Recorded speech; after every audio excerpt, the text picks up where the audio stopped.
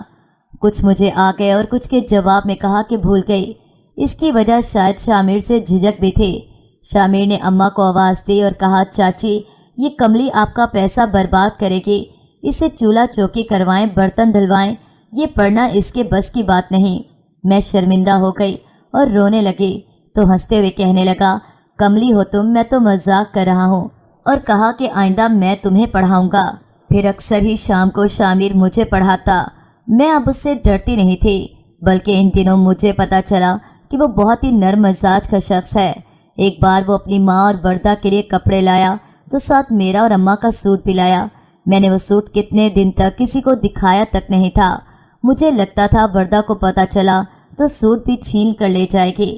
میں نے اسے رات کو بیٹھ کے سلائی کیا اور کالے رنگ کا سوٹ مجھے بہت پسند آیا تھا، لیکن میں بھول گئی کہ کالا رنگ مجھے راس نہیں آتا۔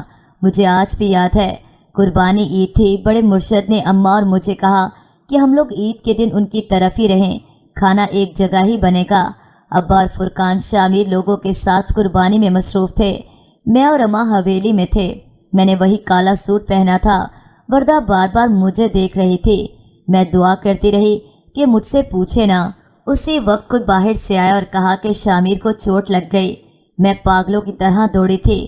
مجھے نہیں پتا اس وقت میں نے کیوں نہ سوچا کہ لوگ کیا سوچیں گے۔ مجھے خود نہیں پتا جب اس کی بہن اور ماں تک وہاں موجود تھے۔ اس کے خون کے رشتے ایسے نہیں دوڑے تھے، میں کیوں اس کی طرف بھاگی تھی۔ شامر باہر سے آتا دکھائی دیا، جس کے ہاتھ سے خون نکل رہا تھا۔ میں نے اسے دیکھا جس کا رنگ پیلا ہو گیا تھا۔ میں نے اپنے دوپٹے کو پھاڑا اور اس کے ہاتھ پہ باندھ دیا۔ سب لوگ مجھے حیرت سے دیکھ رہے تھے۔ شامر نے کہا، جھلی کچھ نہیں ہوا، کیوں پریشان ہو گئی ہو؟ میں ٹھیک ہوں۔ اماں مجھے اندر لے گئی۔ میں ہونکوں کی طرح یہی سوچتی رہی کہ میں نے کالا سوٹ پہنا تو شامر کو چوٹ لگی۔ کالا رنگ میرے لیے اچھا ہی نہیں۔ میں وہاں پتہ نہیں کتنی دیر تک بیٹھی رہی۔ اماں عصر کے وقت آئی، کھانا دیا جو پتہ نہیں میں نے کیسے کھایا۔ اماں نے اس دن میرے ساتھ لیٹتے ہوئے کہا کہ دعا پتر، یہ کیا حرکت تھی تمہاری؟ سب لوگ شامر کے لیے موجود تھے، تجھے کیا ضرورت تھی اس طرح کرنے کی؟ سب لوگ پتہ نہیں کیا سوچ رہے ہوں گے۔ میں نے کہا، اماں مجھے نہیں پتا میں شامر کی طرف کیوں بھاگی۔ اماں خاموش ہو گئیں، لیکن مجھے بہت کچھ سمجھاتی رہیں، لیکن میں پتہ نہیں کن سوچوں میں گم تھی۔ میں نے سنا نہیں کہ اماں کیا کہتی رہیں۔ شامر اکثر آتا، مجھ سے حال احوال پوچھتا، میرے نئے نئے نام رکھتا، اکثر کہتا تو نیری جھلی ہے، اور کبھی کہتا چاچی یہ تو میری دعا ہے، اسے کچھ نہ کہا کریں۔ یاد نہیں آپ مجھ سے کہا کرتی تھی کہ چھوٹے مرشد دعا کریں، اللہ مجھے بیٹی دے۔ پھر میں نے دعا کی تو یہ دعا قبول ہوئی۔ اس کا تو نام بھی میں نے رکھا تھا۔ اس دن مجھے پتہ چلا کہ میرا تو نام بھی اس شخص کا دیا گیا ہے۔ اماں نے ہنستے ہوئے میری طرف دیکھا اور بولی کہ ہاں مجھے یاد ہے۔ شامر چلا گیا تو اماں نے کہا کہ میرا بیٹا پاگل ہے، اسے ان لوگوں کی اچھائی نظر نہیں آتی۔ ان دنوں فرقان کسی دوست کے ساتھ باہر جانے کے پروگرام بنا رہا تھا۔ ہمیں پتہ نہیں تھا وہ شامر سے 2 لاکھ روپے ادھار بھی لے چکا تھا۔ نہ شامر نے بتایا ہمیں، نہ فرقان نے۔ وہ تو ایک دن اماں نے اسے فون پر بات کرتے سن لیا تھا۔ اماں نے اسے منع کیا تو کہنے لگا، ساری عمر ایک تو ان کی چاکری کرتے رہے، مجھے بھی یہی کروانے کا نہ سوچیں۔ اماں نے کہا کہ جس سے پیسے لیے ہیں وہ بھی ان کا ہی ہے، تو کہنے لگے کہ شامر ان کے جیسا نہیں ہے، اس نے وعدہ کیا ہے کہ وہ کسی سے ذکر نہیں کرے گا، اور یہ بھی کہا کہ لوٹانے کی ضرورت نہیں۔ اماں نے اپنے بیٹے کو دیکھا جو عجیب انسان تھا، جن سے نفرت تھی، ان کے ہی گھر کے فرد سے پیسے لے چکا تھا، لیکن اسے یہ گوارا نہیں تھا کہ ان کے ساتھ رہے۔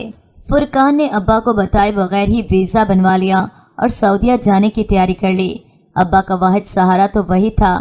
ابا نے بہت کہا کہ وہ انہیں کس کے سہارے چھوڑ کے جا رہا ہے، یہ مت کرے، وہ اس کے بغیر کیسے رہیں گے، لیکن اس نے کہا کہ وہ کتا نہیں ہے جو ان کے در پر پڑا رہے گا، مجھے اپنی زندگی بنانی ہے۔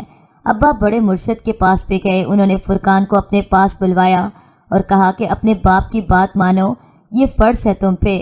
لیکن فرقان نے کہا کہ وہ 3 لاکھ روپے لگا چکا ہے، سب نقصان ہوگا، 2 سال کام کرنے دیں پھر واپس آ جاؤں گا۔ اماں بھی فرقان کے جانے کا سن کے چارپائی پر پڑی رہتی اور روتی رہتی۔ ان کی جگہ میں حویلی میں کام کرواتی جا کے۔ مجھے شامیر کا کمرہ اور اس کے کام کرنا بہت اچھا لگتا تھا۔ میں بھاگ بھاگ کر شامیر کے کام کرتی۔ اسے بھی میرے ہاتھ کا کھانا اور چائے بہت پسند تھی۔ میں اب شوق سے کھانا بناتی۔ میں جو گھر پہ کام سے بھاگتی تھی، یہاں بھاگ بھاگ کر سارے کام کرتی تھی۔ شامیر کو میں میر صاحب کہتی تھی۔ وہ ایسا شخص تھا، کوئی بھی لڑکی اس کے خواب دیکھتی اور اسے اپنانا چاہتی۔ وہ عمر بھی کچھ ایسی تھی اور شاید محبت بھی تھی کہ میں شامیر کو دیکھ دیکھ کے جینے لگی تھی۔ اسے کیا پسند ہے اور کیا پسند نہیں، بس یہی میری زندگی میں رہ گیا تھا۔ فرقان کے جانے میں 2 دن رہ گئے تھے۔ ہم سب کوشش کر رہے تھے لیکن وہ نہ مانا۔ میں نے شامیر سے کہا کہ آپ نے اس سے پیسے ہی کیوں دیے؟ شامیر نے کہا میں چاہتا تھا اسے یہ سمجھ آ جائے کہ ہم اس کی قدر کرتے ہیں، لیکن وہ نہیں سمجھ سکا اور اماں سے کہا کہ اسے دعائیں دے کر بھیجیں۔ فکر نہ کریں، میں آپ کا بیٹا ہوں۔ فرقان نہیں ہوگا یہاں تو کیا ہوا، میں تو ہوں۔ پھر یہی ہوا، فرقان چلا گیا، لیکن شامیر نے اماں ابا کا بہت خیال رکھا، انہیں بیٹے کی کمی محسوس ہونے نہ دی۔ لیکن ایک دن وردہ نے کہا فرقان نے اس کی عزت لوٹنے کی کوشش کی تھی، لیکن وہ خاموش رہی کہ اسے نقصان نہ پہنچے، اور یہ بات اس نے اپنے بھائی شاہ زین سے کر دی۔ اور وہ جو ہم سے اتنی عزت سے پیش آتا تھا اب نفرت کرنے لگا تھا۔ اس نے ابا سے کہا کہ میں آپ کو دھکے مار کر نہیں نکالنا چاہتا، لیکن بہتر ہے کہ آپ لوگ یہاں سے چلے جائیں۔ آپ لوگ یہاں ہوں گے تو وہ بھی یہاں لوٹے گا، اور میں اس کے گندے خون سے اپنے ہاتھ نہیں رنگنا چاہتا۔ نمک حرام ہے آپ لوگ۔ ابا شرمندگی سے سر ہی نہ اٹھا سکے اور وہاں سے نکلنے کی تیاری کرنے لگے۔ اگلی رات ہمیں نکلنا تھا۔ اس سے 1 رات پہلے میں سو رہی تھی جب مجھے لگا کوئی کمرے میں آیا ہے۔ اس رات اماں نانی کے پاس تھی۔ نانی کو بخار تھا، کمرے میں اندھیرا تھا۔ جب مجھے اپنے نزدیک کسی کی موجودگی محسوس ہوئی، میرا دل زور زور سے دھڑکنے لگا۔ پتہ نہیں کیوں مجھے لگا شامیر ہے۔ اس رات کا سورج میری بربادی کا دن تھا۔ میں اپنی عزت گنوا چکی تھی۔ مجھے لگا فرقان ٹھیک کہتا تھا، یہ لوگ انسان نہیں ہیں، یہ تو فرعون ہیں، لٹیرے ہیں۔ کسی کو بھی کچھ بتائے بغیر ہم لوگ صرف چند چیزیں ساتھ لے کر شہر چھوڑ کر یہاں آ گئے۔ میری حالت پاگلوں جیسی تھی۔ میں جانتی تھی میرے گنہگار کون ہیں، لیکن میری بات پہ کوئی بھروسہ نہ کرتا۔ مجھے یہاں آ کے شامیر کی آوازیں یاد آتی۔ کبھی جھلی کہتا، کبھی کہتا تم تو میری دعا ہو، کبھی کہتا تم بڑی کب ہوگی۔ میں پہاڑوں کی طرف نکل جاتی۔ مجھے جوتا پہننا بھی یاد نہ رہتا۔ میرے پاؤں پہاڑوں پر چڑھ چڑھ کر زخمی ہو چکے تھے۔ میرے پیروں سے خون رستا، لیکن میں سفر جاری رکھتی تھی۔ میری آنکھوں سے آنسو بہتے رہتے، لیکن میں ہنستی رہتی۔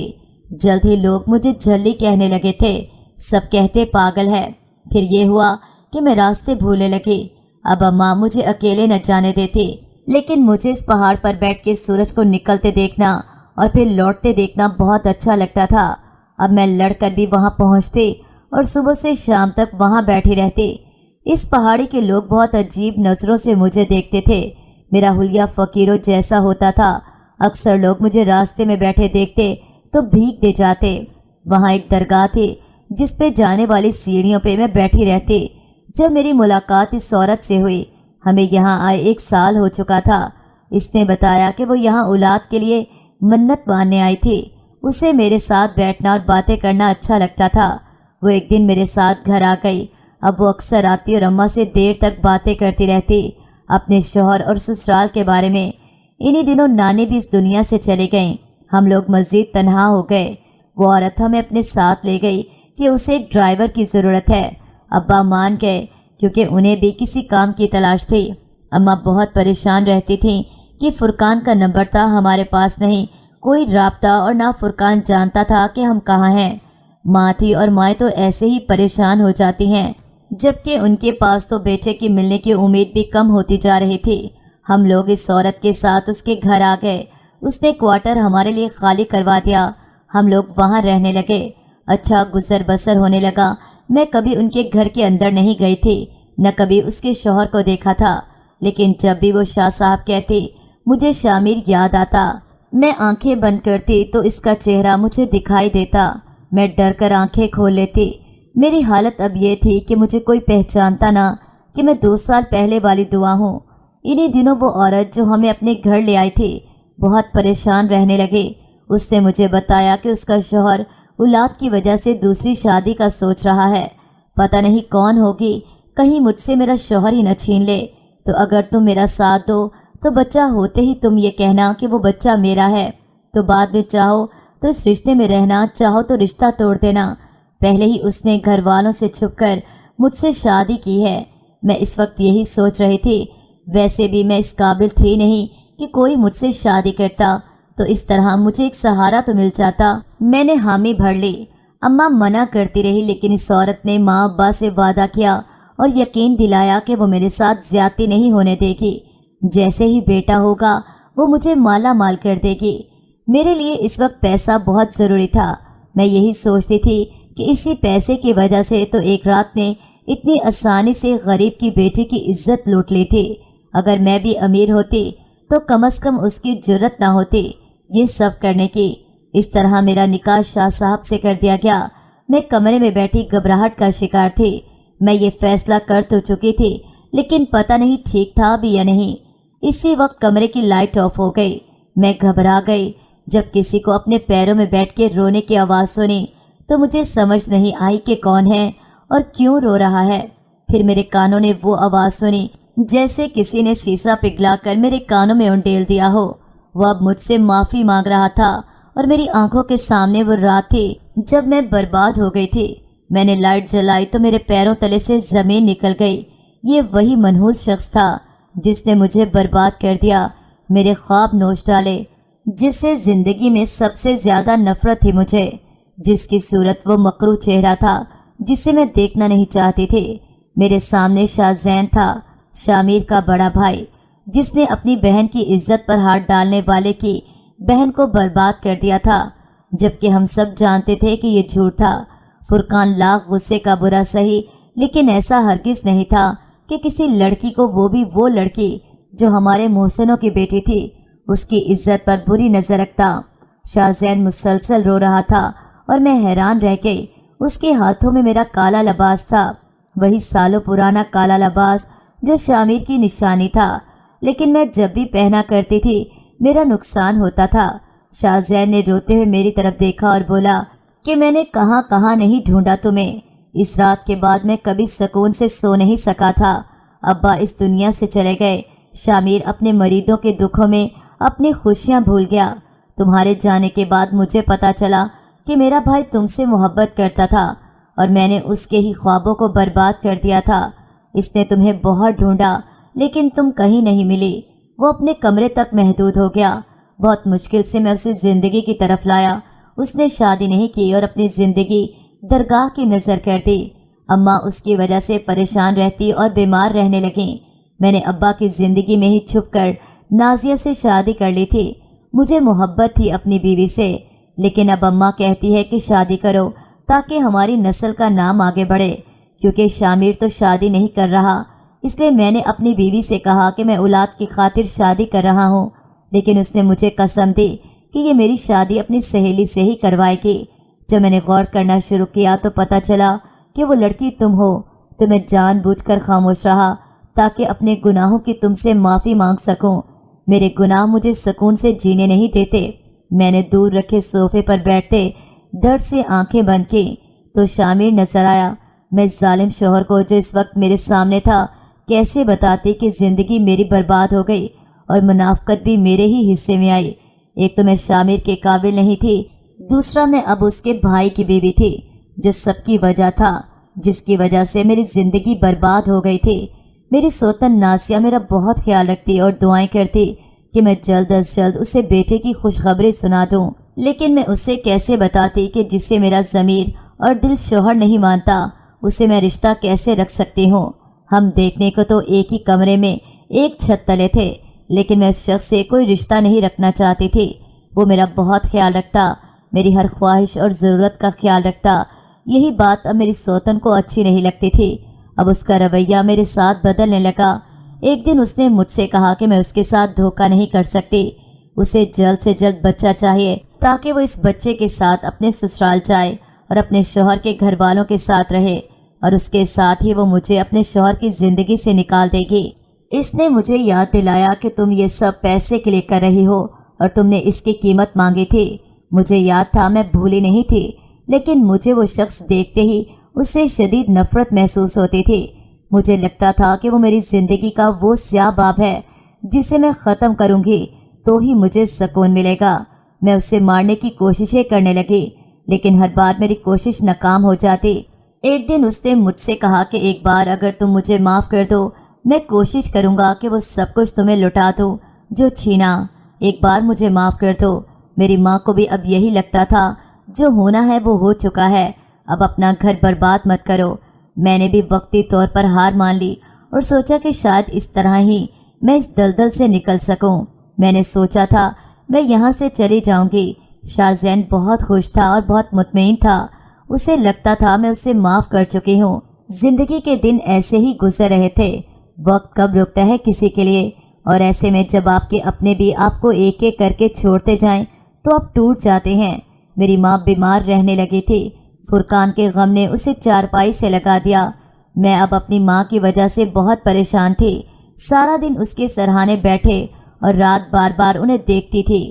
نانا نانی کے بعد اب انہیں کھو دینے کا احساس مجھے ڈراتا تھا، لیکن اکثر وہی ہوتا ہے جس سے ہم ڈر رہے ہوتے ہیں۔